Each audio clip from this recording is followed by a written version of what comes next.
Gisa-gisa.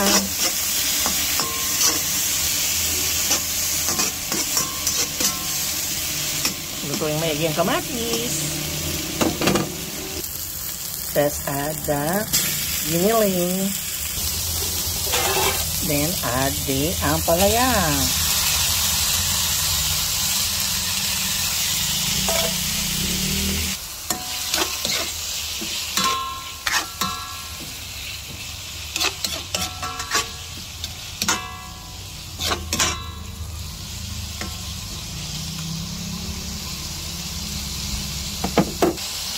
Add water.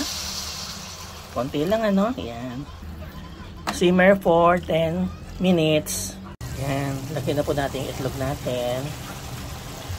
Tatlong itlog to, no? Tatlong itlog. Ayan.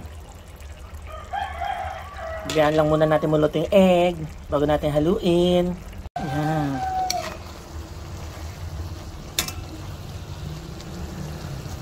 Konti pa.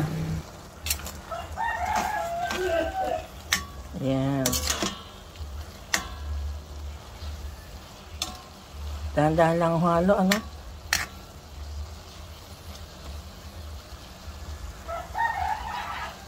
Yan, luto na yan.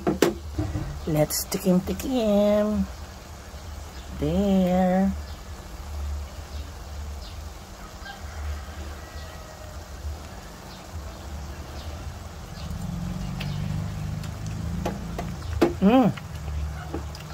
Ay, masarap mga kagigil.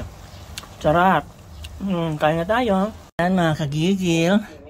Ito po yung ating nilutong Diyos ko, ginisang ampalaya. Ang sinahog ko po dyan, giniling ano.